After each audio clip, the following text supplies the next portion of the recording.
All right, got a real nice stack of discs cut. They're all just a fraction of a difference in diameter. And so the next phase is to glue these up and clamp them all together. All right, it's clamped up. It looks rough, but that's all going to get smooth with a rasp, and it'll look better. There's the old pulley, so now you can see what I'm up to here. And we'll let this dry and then do a little layout, a little drilling. Then we'll chuck it up in the lathe. And we'll go at it with a wood rasp and then see how it turns out. When this piece here was still in its square form, I ran a line diagonally corner to corner so I could find the center of the square, which you'll see right here. And that's where I set my dividers from, this center point here. So now I'm going to reestablish some lines. And so I'm going to use my circle attachment here, center finder, on my Mitutoyo circle finder square there. Now, I want to line 90 degrees from this one. How do you do that? I've set my makeshift compass from the center about 2/3 the distance from center to the edge of the circle, and you swing an arc. Do the same on the other side. Now that becomes your center point to swing another arc here. So you set your dividers about 2/3 the distance from here to the edge, swing an arc there, go to the other side, swing an arc there, and repeat that on the opposite side.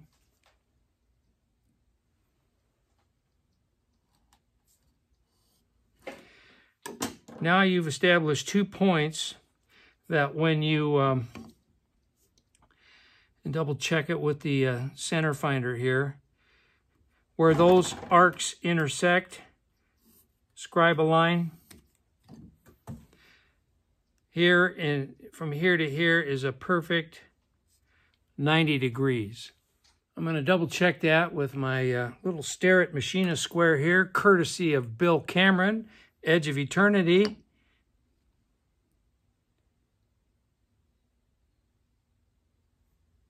I don't know if you can see that or not. That's a perfect 90 degrees. There you go. So now my layout lines are all set. The existing belt pulley has got 6 wooden dowels, and those go all the way through to the other side. And then there's a joining wooden structure in there that paper wraps all around. Well, these are out near the edge, and as near as I can tell, they're about 3/8 of an inch to 1/2 inch from the center of the dowel to the outside edge. So what I want to do, my finished size here is going to be 3 3/4. Half of that is 1 7/8 inches. So I've already set my makeshift compass to 1 7/8 inches. I'm going to swing a circle from the center point here, set at that distance, and then we're going to divide that circle up into 6 equal spots, and that will be the point where I'm going to drill through, and I'm going to use carriage bolts instead of wooden dowels to help hold all this together. Well, hold up here. Made a mistake. Yeah, half that diameter is 1 7/8 inches, but that puts me right to the edge out here. So what I did is I forgot to account for half the diameter of these pins. In this case, that's a 1/2 inch, so I took another 1/4 inch off my 1 7/8 inches, made it 1 5/8 inches. So when I swing my circle, I'm in from the edge, which will give me room to drill the holes for my carriage bolts. I think what I'm going to do here, instead of laying this out for 6 holes, I'm going to use 4, because I've already established that swinging this, what is that? 3 1/4 inch circle, 1 5/8 is the arc, and well, where that circle intersects these lines, these 90-degree lines here, that gives me 4 points. Well, since I'm using plywood instead of paper, and I'm going to use carriage bolts instead of wood dowels, I think I'm going to have plenty of strength just with the 4 holes. Well, let's say I want to divide this up into 6 spaces. So the quick way to do that, we've got our 360-degree circle here. We've got a horizontal line here. The radius from the center point of the circle that we used to make the circle, you maintain that radius, that's setting on your dividers or compass. You go out here where the circle intersects that horizontal line, strike an arc there, strike an arc there. Do the same thing on the opposite side. And there you go. 1, 2, 3, 4, 5, 6. 6 equal spaces. Now you can double check that. Fairly simple method for double checking that. Let me set these dividers here to that same radius, and then you can go point to point, step it off, and you should land on each of your arcs all the way around.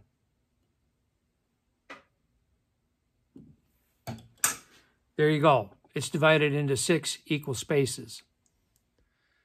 Another check you could do is your circle is 360 degrees. You divide that by 6. That's 60 degrees. You can set your protractor to 60 degrees. Don't know if you can see that or not. And then set it on your line, and then verify that you're 60 degrees. And the blade on my protractor doesn't quite reach. Well, here's what I'll do. I'll just scribe a line across those.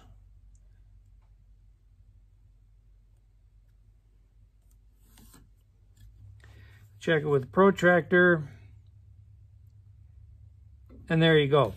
60 degrees. And there's a better view of it right there. So, yeah. I don't know what else to say about this. All this stuff's available online. Old geometry books and all that stuff. It's pretty basic stuff. You know, you can Google it, or just reach back into your memory banks from when you took geometry in school, and this is all just real basic stuff. Okay, enough about this. Let's get this thing ready to drill some holes.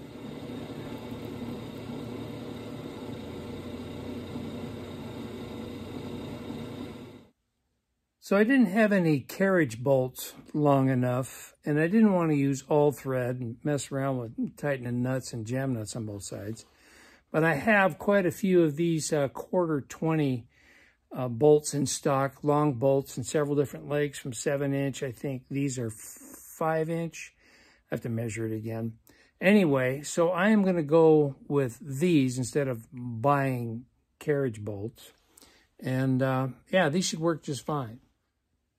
The holes are all drilled, and these will accept these quarter 20 carriage bolts. What I'm going to do is take probably, that might work.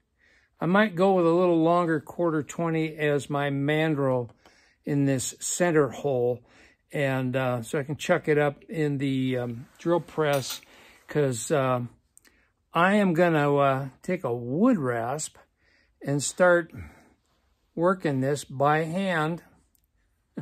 Wood lathe would be nice. Don't have one. I'm going with what I got. I discovered online you can get an item that's called friction board. You can buy it in kits. It's very similar to like tempered hardboard that they use for pegboard and things like that. It's available online. I could have bought some, but I got to be true to the channel. I used scrap.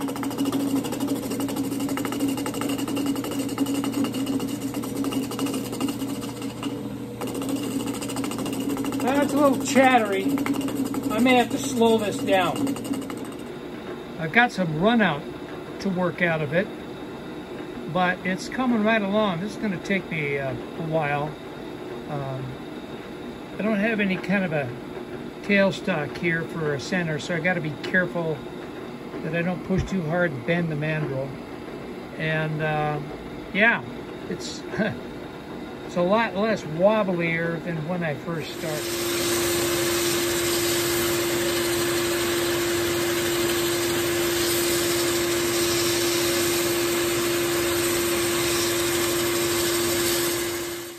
Well, that's about as good as I can get it. And I'm happy with it, although it took a lot longer than I wanted it to over the course of a couple of days, because mistakes were made. If I were to do this over again, what I did was I cut these discs successively smaller diameters, thinking that would help me in the final finishing with the file. Well, actually it hindered me.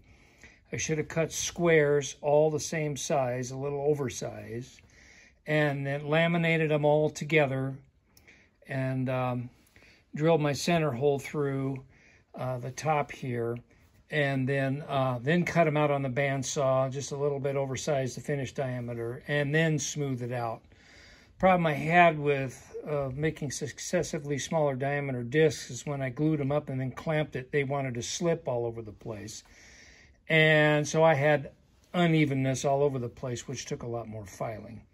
But the end product is pretty good. Second mistake, too small a diameter mandrel. That kept wanting to bend on me. Should have used a much larger diameter one. And then the final mistake was the metal end plates. I haven't made those yet. I should have laid those out the same time I did this.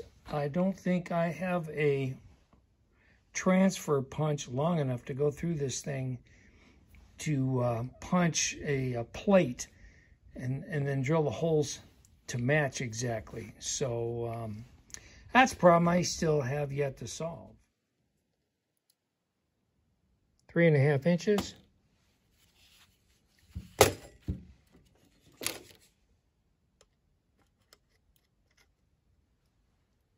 Three and a half inches. I'm happy with that.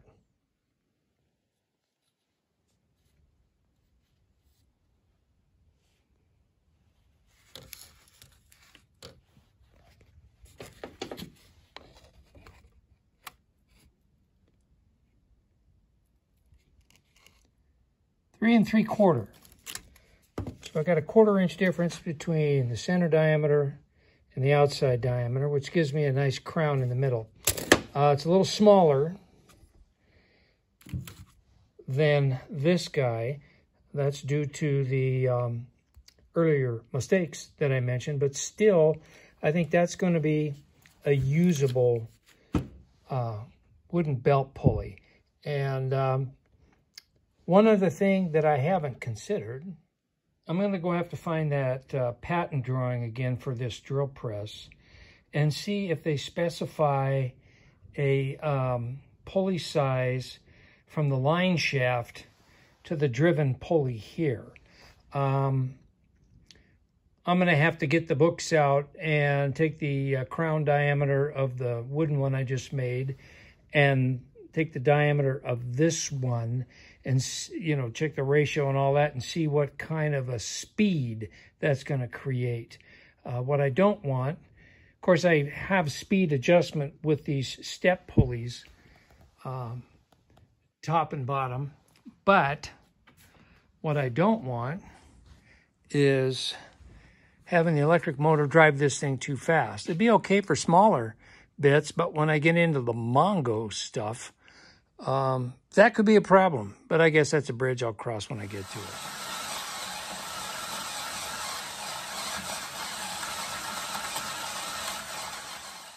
All right, the next step is I've got to cut a slot in this to accommodate the keyway on the motor shaft. And that's going to be an interesting challenge. I got to cut that, fit that in there, and then I've got to match mark the 2 holes for the set screws. So that'll be a fun challenge. But I've got the 1 1/8" bore drilled out, courtesy of my buddy Arnie. He had the right size bit, and I've already tested it on the shaft of the motor, pulled the key off, and it's snug fit, but it fits good. So one step closer. I've got my notch laid out, and I'm going to pop the blade loose from my coping saw and slip it inside and hook it back up and commence to cutting that notch.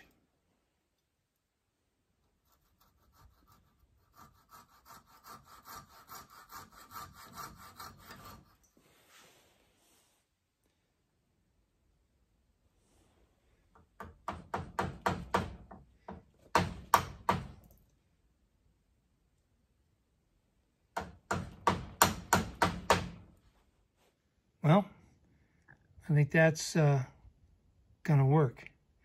So now what I got to do is I got to get my circle finder back out. I've got to mark the center of this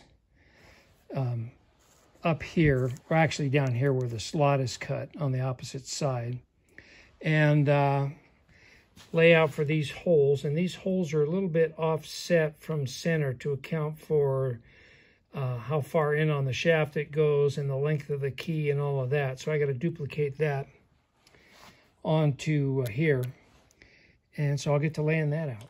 So I just this existing line was already there, so I just ran it all the way up to the top, used a combination square and scribed this line along here, then used this existing keyway as a template to mark the location of these holes after I measured from the end of this to the center of that hole. And so now I'm just going to, I'll put this in the drill press, dig into my Forstner bits. These are 5/16 in diameter. And I'll get those 2 drilled, and I think we're going to be ready to put this on the, well, actually, we won't be ready to put it on the shaft of the motor. I've got to make a couple of sheet metal end plates and then get those painted, and then get some linseed oil, boiled linseed oil on this. I'll do all that off camera, and then we'll come back when I'm ready to install it on the motor.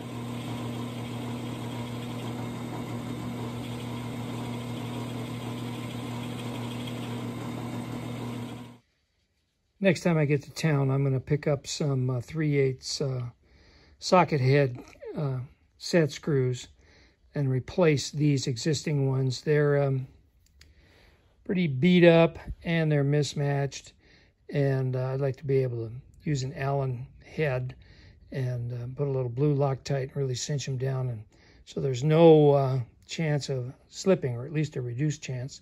And these are 3/8. I thought they were 5/16, but they're in fact 3/8. Boy, those holes line up perfect. How'd I get so lucky?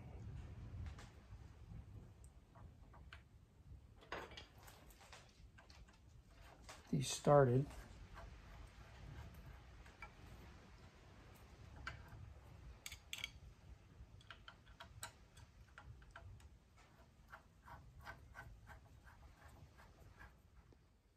I've been working this slot with a wood rasp, just fine-tuning it. And so now I'm going to test fit the whole assembly onto the motor. I've got a key all set up here.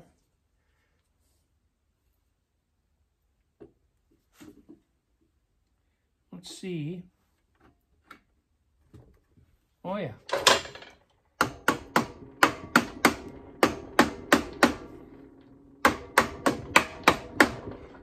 Nice snug fit.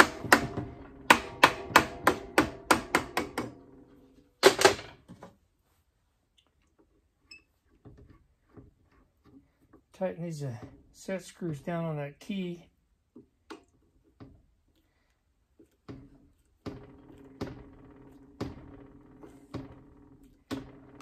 I think I said earlier I'm going to replace these existing set screws with a socket head set screws. Yeah. Got a little run out yet.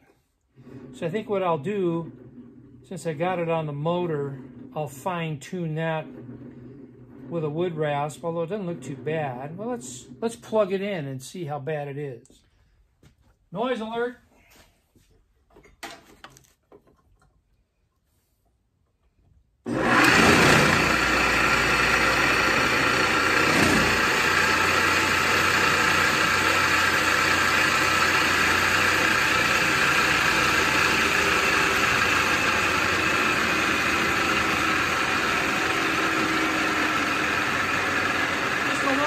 Right there.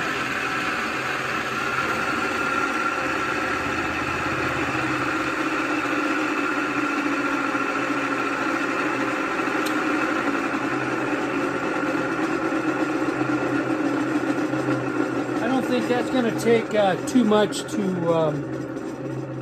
work out with a wood rasp. I'll do it on the motor. I'll do that off camera because it's just boring. Me standing there with a file. So yeah, but overall, I'm getting excited about it. Well, that's better. There's still a little run out in it. But I think I'm going to try going with that for now. And then if I have issues on the drill press, then I'll have to just true this thing up some more. But I don't want to take too much more off of it. I don't want to reduce the diameter and make this thing run any faster than it has to. I've gone around and filled all the hollows in this with some wood filler, not sponsored, just what I happen to have on the shelf. So I'm going to let that cure, and while that's curing, I'm going to cut a couple of squares of sheet metal for the end caps. Get those laid out and start cutting those out and get all prepped. And then this will get sanded and linseed oil put on it. And then we'll get it all final assembled. I'm going to make a couple of 4-inch squares. And then I can just set them underneath a pulley and then transfer the marks through. Then I'll be all ready to cut them out.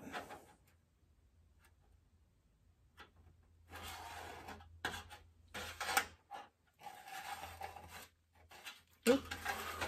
Slide a little bit here.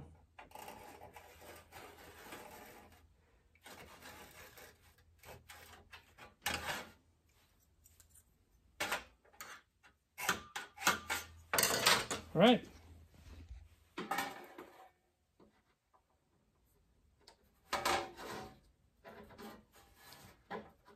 There, I'm losing my tinner's grip, or these are dull snips. I think it was the former. We've got some heavier bullnose straight snips, but that's usually for thicker gauge material.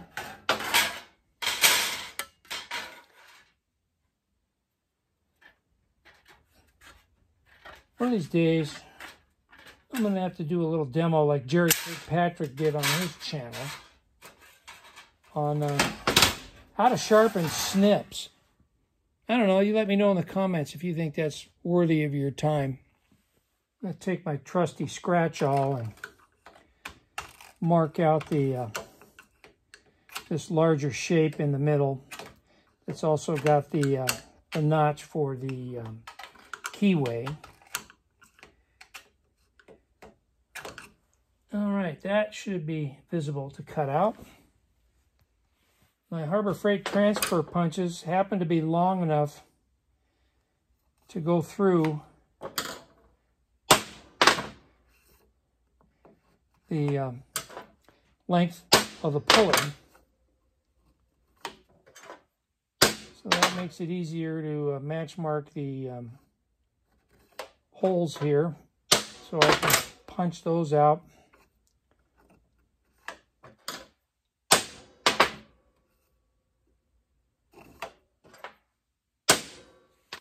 Lastly, I'm going to scribe around the perimeter of the pulley.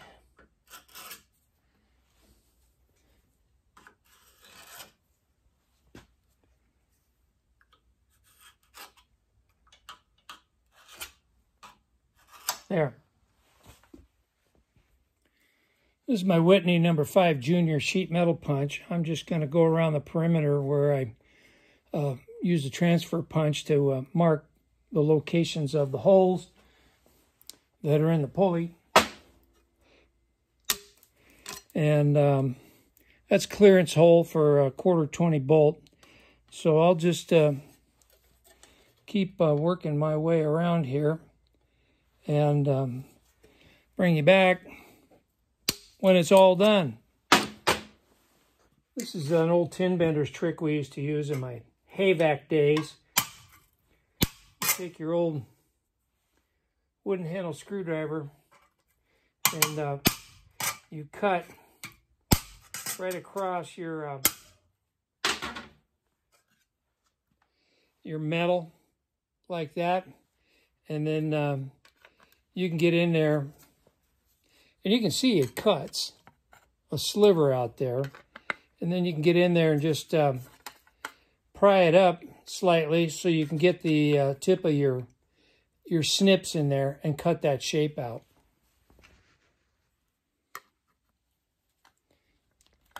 I am definitely losing my tinner's grip. I'm going to have to get one of those little finger exercisers and start strengthening my hands again, because these are sharp snips. And this old man is struggling. I got a cut on the inside of the line here to make sure the edge of the metal is not flush with the edge of the pulley, so I don't catch it on the belt and do any tearing.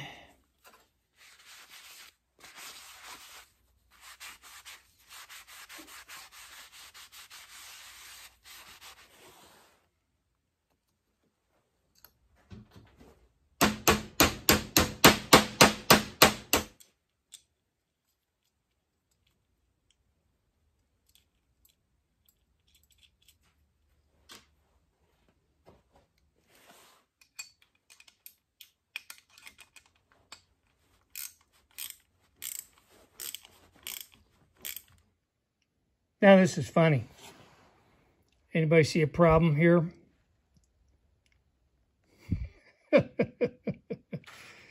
So I'm going to go with 1, 2, 3, 4, 5 bolts instead of 6, because that's where my set screws go.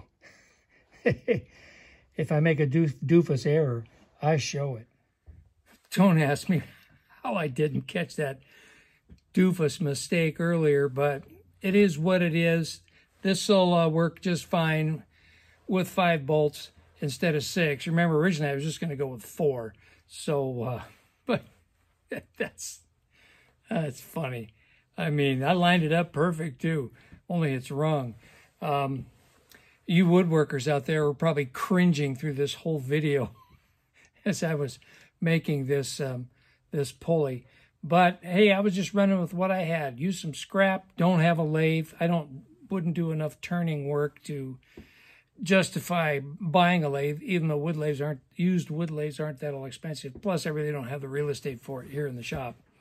So I just make do with what I have. And other than my goofball error, I'm happy with the result. This should work fine. So the next step is I'm going to blow the motor apart and put new bearings in it. I'll do all that off camera and get it painted up. And in the next video, we'll be mounting this on the motor, minus 1 bolt, and get it cinched down with the set screws, and then I get a belt made. And in fact, just need to make 2 belts, and that thing's ready to fire up. I think I'm going to do a premiere. I think we'll make that the finale video, and then drill a few holes with it. Let me know what you think down in the comments. Welcome new subscribers. Glad you're here. I think I'm up over 1,080. And existing subscribers, as always, thanks for sticking around with me and watching me do this stuff.